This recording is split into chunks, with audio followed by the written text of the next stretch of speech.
¿Cómo saber que alguien es experto? ¿Cómo saber si eres experto? ¿Cómo se mide esto? ¿Cómo se justifica realmente?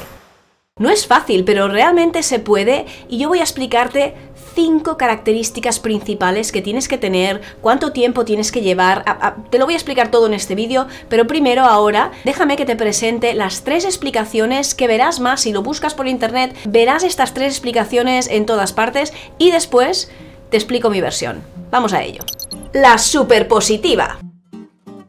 La superpositiva es aquella que encontrarás diciendo que cualquier persona básicamente es experta y que mientras tú sepas un poquito más que los demás, ya está.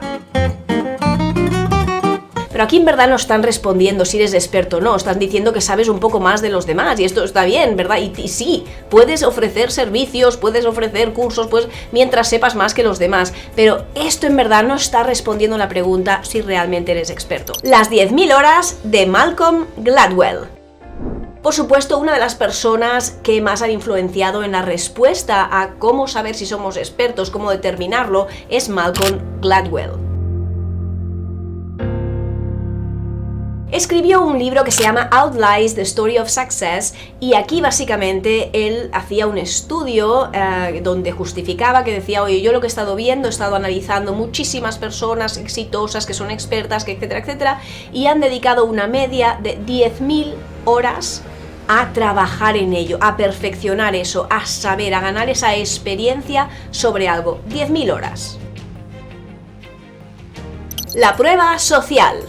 Otra cosa que he escuchado también bastante viendo vídeos de este tipo es, oye, tú eres experto si ves que la gente te pregunta mucho, si ves que realmente hay prueba social, es decir, que la gente te admira, te pregunta, y eso quiere decir que la gente está detectando algo en ti, que realmente tú sabes más que ellos. Estas 3 teorías están muy bien, se complementan entre ellas, ayudan a responder la pregunta, sin embargo, me gustaría profundizar un poco más y daros mi versión. Entonces, ¿cómo se mide? ¿Cuál es mi perspectiva un poquito? A mí me gusta mucho compararlo un poco con el junior, semi-senior y senior que tenemos en las empresas. Ya tenemos una forma de establecer un poco el seniority de una persona. Nos da al menos un primer dato orientativo. Una persona junior es una persona que lleva menos de 2 años o menos con una actividad concreta. Una persona semi-senior es una persona que lleva de 2 a 5 o 6 años y una persona senior es una persona que lleva más de 5 o 6 años. Fijaros que volvemos otra vez a tocar el tema del tiempo. Antes hablábamos de las 10.000 horas y ahora estamos hablando que para ser una persona senior necesitas 5 o 6 años de dedicación a un tema, por lo tanto estamos en las mismas. Sin embargo, el tiempo solo no es suficiente. Hay 5 factores que quiero añadir. Y estos 5 factores no son sustitutivos del tiempo. Es decir, yo no puedo convertirme en un experto en 6 meses. No puedo. Puedo convertirme en alguien que sabe sobre un tema, que sabe incluso suficiente como para, oye, vender un servicio y ganarse la vida, monetizar, porque he aprendido cosas, pero con 6 meses, 1 año, incluso 2 años, no te puedes ganar el galón del seniority. Por estos 5 motivos que tienes que incluir en ese tiempo. Primero, experiencias. Si yo me paso a analizar mis últimos 15 años en el mundo de la inversión privada, puedo sacar, ¿verdad?, de mi maleta de recuerdos y de vivencias y de experiencias, innumerables casos que me han ocurrido, y cada una de esas vivencias me han dado aprendizajes realmente profundos en cómo emprender, en cómo lidiar con inversores, en cómo negociar, en cómo tener relaciones a nivel profesional con alguien, en cómo negociar con abogados, en cosas que me han pasado de haber cerrado un contrato y haberme equivocado en cláusulas, de no haber pensado cosas con las que he perdido dinero. He perdido dinero, ganado dinero, vivencias concretas. Todas estas vivencias no las puedes condensar en 2 meses, en 6 meses, en 1 año, porque no te ha dado tiempo material suficiente en generar suficientes anécdotas y vivencias que realmente son las que te dan los aprendizajes, esos matices que te hacen ser experto con el paso de los años. Yo, por ejemplo, he sido directora de 2 redes de inversores privados, una de las cuales tenía su sede en Londres y en Hong Kong. Teníamos inversores en diferentes partes del mundo. Tuvimos, por ejemplo, un caso en el que invertimos en una empresa en Nueva York Y al cabo de un tiempo, el emprendedor nos iba enviando los reportes financieros para que nosotros controláramos toda la inversión que estábamos haciendo en nombre de todos los inversores que teníamos en diferentes países. Y ese emprendedor de repente defraudó, dejó de pagar a sus empleados y desapareció en combate, se fue.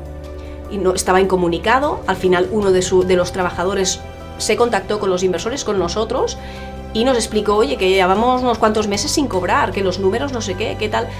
Y la persona en cuestión nos había ido enviando informes que estaban mal y que, claro, como la inversión era internacional, no teníamos acceso directo, ¿verdad?, a su oficina cada 2x3, y no es lo que hacen los inversores, no nos dimos cuenta que había un fraude.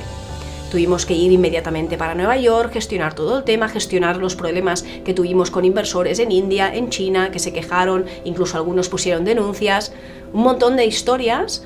Todo esto es una anécdota, ¿verdad? Es una experiencia concreta que me ha generado aprendizajes. Aprendizajes en cómo negociar, cómo lidiar con un fraude, cómo lidiar con abogados, cláusulas que no tuvimos en cuenta y que aprendes, ¿verdad?, a tener en cuenta un montón de cosas concretas que gracias a esa experiencia aprendes. Fui para China para crear en China un equipo que teníamos nosotros en la empresa y creamos un equipo nuevo en China y fui allí, contraté a la gente, hablé con los abogados, la administración, que además, por supuesto, el gobierno está completamente integrado, ¿verdad?, en todo, porque no es una democracia y no hay una libertad como por ejemplo tenemos en Estados Unidos, y todo eso, experiencias concretas con abogados, con problemas, con cuánto cuestan las cosas, despedir y contratar a gente. Cada una de esas cosas te da una experiencia y unos aprendizajes concretos que te los llevas, te los pones en tu mochila de aprendizajes, y que cuando vuelves a tener otra situación complicada, vuelves a decir, cuidado con este contrato, atención a tener en cuenta con esto, que yo ya me he pegado un bofetón allí, que yo ya me he pegado otro bofetón allí. Eso se consigue con el tiempo, pero también generando todas estas experiencias y cosas concretas. Tienes que tener casos de fracaso y tienes que tener casos de éxito. Aprendes cosas diferentes de ambos. Una persona que solo ha tenido casos de fracaso, ha montado 3 negocios pequeñitos, por ejemplo, y todavía no ha tenido nunca un caso de éxito, nunca realmente ha visto dinero, ha visto un éxito de su negocio, aún le falta. Ha aprendido muchísimo, muchísimo, porque de los fracasos que ha tenido, imagínate, ¿verdad?, todo lo que ha aprendido, una barbaridad, pero aún le falta también tener la versión de todos los aprendizajes que haces cuando algo te funciona y empiezas a ganar dinero y realmente empiezas a contratar y realmente empiezas a poder invertir en cosas. Esto es otro tipo de aprendizaje a otro nivel. Por lo tanto, tiempo más generación de experiencias concretas. 2. Thought leader o líder de opinión. Un experto al final se convierte en un líder de opinión. ¿Por qué? Porque todos estos años en los que ha estado teniendo todas estas experiencias que os he comentado, no solamente me vale tener esas experiencias y ya está, tengo que pensar sobre ellas, tengo que analizarlas, tengo que coger y decir, vale, ¿qué he aprendido aquí? ¿Qué es lo que ha pasado? ¿Por qué cometí este error? ¿Por qué esto ha ido bien? ¿Qué pasó con esta negociación? Fíjate lo que me dijo esa persona, cómo yo conseguí tirarlo para adelante, qué hicimos con ese dinero, qué pasó con tal, qué pasó con esa cláusula, qué pasó con ese abogado. Pensar, analizar, todo esto al final te hace realmente, es lo que te convierte al final en un experto, porque realmente cuando tú aprendes algo a base de hacerlo, y no solamente lo aprendes, sino que piensas en ello, lo analizas, lo teorizas, creas teorías, creas al final metodologías, creas tus propias normas y tus leyes de cómo vas a funcionar a partir de ahora en base a todo lo que has ido aprendiendo. Y ahí es cuando realmente puedes ser líder de opinión. ¿Por qué? Porque sacas de tu bolsa de experiencias todo lo que tú has sacado y sacas tus conclusiones, sacas tus análisis, que no los has leído en un libro necesariamente. También puedes leer muchos libros y ser muy culto y realmente aprender de todo el conocimiento que tienen otras personas allí. Pero viene también de lo tuyo propio, de tu propia cosecha. 3. Ser un insider. Una característica básica, fundamental de un experto es que es un insider. ¿Y qué significa esto de ser un insider? Perdonad que os ponga a veces palabras en inglés, pero también es importante que las vayáis aprendiendo por si las vais escuchando por ahí, que las detectéis. Un insider es una persona que es una persona de dentro del sector, que está en el sector. Es una persona que conoce el sector, lo conoce de dentro, tiene mucha experiencia en el sector, tiene contactos en el sector. Y esto se nota mucho cuando, por ejemplo, una persona entra de nuevo en un sector, eras experto en otras cosas y de repente te metes en otra industria en la que no tienes contactos, nunca has trabajado en esa industria, nunca has trabajado para una empresa o montado una empresa de esa y te has metido realmente, no tienes contactos allí, te das cuenta que estás un poco fuera de esa industria, que no sabes cómo funciona esa industria, los pormenores, los detalles, las cosas de esa industria, no sabes cómo funciona. Y aún te tienes que meter. Eso es una característica básica fundamental. Si uno quiere ser bueno en algo, tiene que meterse en un sector y ser un insider. 4. Contactos en el sector. Va muy relacionado con el tema de ser un insider, pero tener contactos en el sector es una característica principal de un experto. Una persona que está metida en un sitio. ¿Por qué tienes contactos? Pues porque te has movido por ese sector. No puede ser que seas un experto en un sector en el que no conoces a gente, no tienes nombres, no tienes agenda. Uno no puede ser experto sin haberse metido de lleno en un sector. Por lo tanto, tienes que tener contactos. Yo en el mundo de la inversión, pues tengo contactos con inversores aquí en Estados Unidos, en India, en China. ¿Por qué? Porque he trabajado durante muchísimos años. 5. Sabes explicar. Un experto que se ha metido en el sector, que ha generado experiencias, que ha analizado estas experiencias y ha pensado para realmente convertirse también en un líder de pensamiento en su sector, para tener sus propias metodologías, para generar todo esto, tiene que empezar a desarrollar la habilidad de poder explicar lo que sabe de una forma que se entienda. Como puedes ver, estas 5 características que te he mencionado ahora no se ganan en 6 meses ni en un año. Hay que ganarse los galones. Y luego la pregunta siguiente que todo el mundo se hace es, entonces, si yo todavía no soy un experto, si aún me falta y estoy en camino, y por cierto, los expertos siempre están en camino de seguir aprendiendo, esto no es que llegues un día, soy experto y ya está, lo sé todo, ¿verdad? Esto lógicamente no, ¿verdad? La gente sigue aprendiendo y nunca hay un fin en aprender. Siempre hay cosas que salen, siempre hay de todo, ¿verdad? Pero puedo yo, mientras no soy un experto, ir ya vendiendo cursos, dando conferencias, vendiendo servicios, vendiendo consultoría, etcétera, etcétera. Puedo monetizar mi conocimiento. Ya os he comentado antes, por supuesto, mientras sepas más que los demás, siempre podrás formar a gente que sabe menos que tú. Siempre podrás ayudar a gente que sabe menos que tú. Por supuesto. Mi consejo aquí también es que si realmente estás empezando de cero en un sector y todavía tienes cero experiencia, lo más interesante es empezar a trabajar para alguien. ¿Por qué? Porque empiezas a meterte en el sector, empiezas a aprender cómo funciona todo, y vas aprendiendo.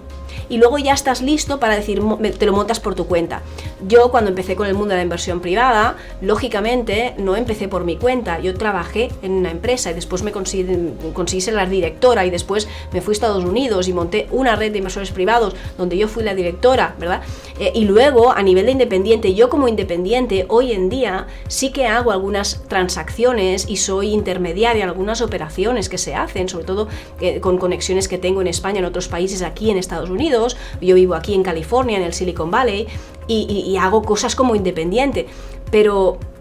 Y luego he montado mis negocios y he montado otras cosas, pero yo empecé trabajando para alguien, entendiendo cómo funciona todo, formándome, generando los primeros contactos, y después estaba lista para ponerme por mi cuenta. Y aquí cuidado con no irse al otro extremo de, por un lado, darse cuenta que uno no es experto todavía y darse cuenta que aún está aprendiendo, y no nos vayamos al otro extremo en el decir, no, es que yo no sé nada. Bueno, date valor de lo que tú sabes.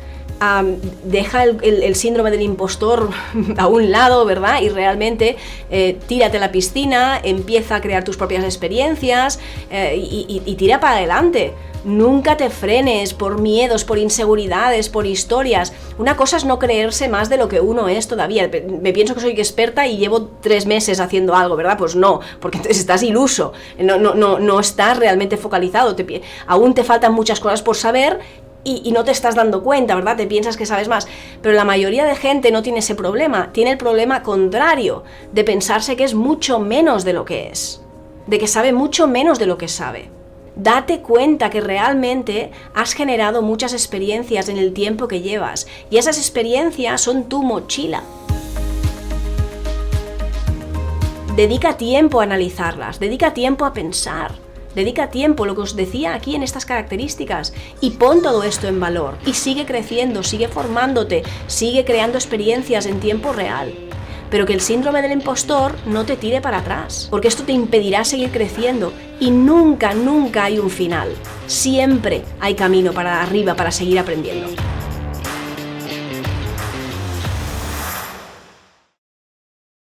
Si te ha servido este vídeo, apóyame con un like, suscríbete al canal si aún no te has suscrito, te dejo por aquí un vídeo que no te puedes perder porque es brutal e increíble. Si no te has cansado todavía de escucharme, pues te veo en el vídeo y seguimos para adelante. Un besazo y gracias por verme.